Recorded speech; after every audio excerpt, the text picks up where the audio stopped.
O objetivo dessa aula é te provar, te mostrar que a nossa natureza humana é algo carnal e físico, algo do nosso corpo. Isso é um tanto óbvio, mas nem todo mundo liga os pontos, então vamos nessa.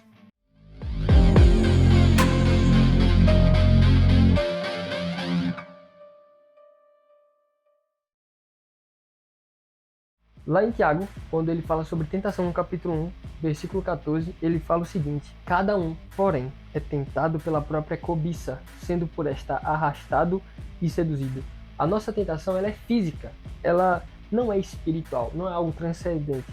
Sim, o diabo é o nosso tentador e ele vai usar meios para gerar em nós essas tentações, porém ela se dá dentro de nós, na nossa carne, internamente. Olha o que o Luciano Subirá disse no vídeo que ele grava com o Douglas Gonçalves. Eu vou deixar na descrição. A maioria dos crentes acredita que a tentação é sobre-humana, que ela é sobrenatural. A Bíblia diz que cada um é tentado, Tiago 1,14, quando atraído ou enganado pelo seu próprio desejo. Então, o tentador é externo. A tentação é interna. Eu preciso entender. Ela não é sobrenatural. Eu quero que você entenda isso. A tentação, ela não é sobrenatural. Ela é algo que se dá dentro de você, no seu organismo, que é caído. Nós vamos ver agora o que a Bíblia diz sobre isso, além do que a gente já leu. 1 Pedro 2,11. Amados, exorto-vos como peregrinos e forasteiros a vos absterdes das paixões carnais que fazem guerra contra a alma. Romanos 8,13. Porque se viverdes segundo a carne, haveis de morrer. Mas se pelo Espírito mortificardes as obras do corpo, vivereis. Aqui, claramente, Pedro e Paulo contrastam alma e carne. Uma é natural, física, e a outra é sobrenatural, espiritual. Paulo também fala em Gálatas 19:21, acerca das obras da carne. E a primeira que ele cita é imoralidade sexual. Ela é uma obra da carne. Isso é tão óbvio. É uma obra dos desejos maus que atuam no nosso corpo. Então a gente conclui que a carne é basicamente tudo aquilo que é físico. Os nossos órgãos, nosso cérebro, nossos hormônios, neurotransmissores e etc. Certo? Fica claro que a tentação se dá a partir desses mecanismos que estão no nosso corpo, principalmente da atividade cerebral. Beleza.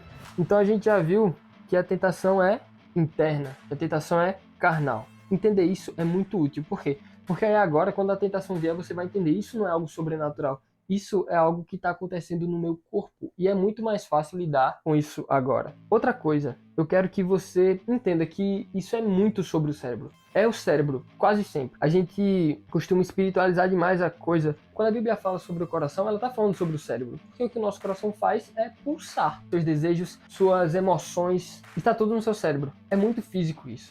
Davi, as nossas emoções estão na nossa alma. Não estão. Isso a gente pode deduzir porque a gente vê que TPM muda muito as emoções de uma mulher e não é nada espiritual, é algo físico. Às vezes a gente toma um banho e isso muda totalmente o nosso humor, entre outras coisas. Então não é sobre algo transcendente. As nossas emoções, nossos pensamentos, tudo isso se dá nessa caixinha aqui, tá certo? Vamos lá.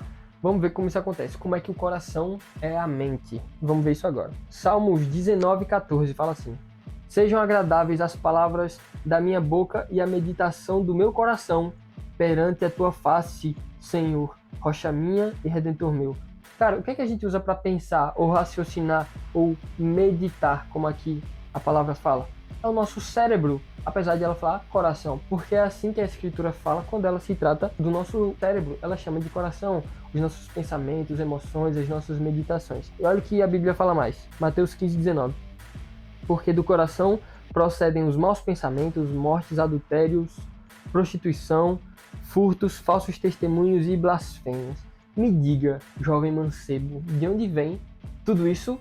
Da nossa carne. A gente já viu de onde vem esses desejos. E a gente vai aprofundar mais isso daqui a um tempo. Mas eu quero que você entenda, quando a Bíblia fala do nosso coração, ela fala do nosso cérebro. Porque é da nossa carne que vem tudo isso, como a gente vê lá em Gálatas 5, onde Paulo fala dos frutos da carne. E agora tem um outro argumento para defender isso. Olha o que a Bíblia fala no Antigo Testamento, em Ezequiel 36:26. Lá Deus diz que vai tirar o coração de pedra do seu povo e lhe dar um novo coração, um coração de carne. E agora nós vemos em Romanos 12:2, no Novo Testamento, o cumprimento dessa promessa, que se dá pela renovação da nossa mente. Paulo usa a palavra metanoia.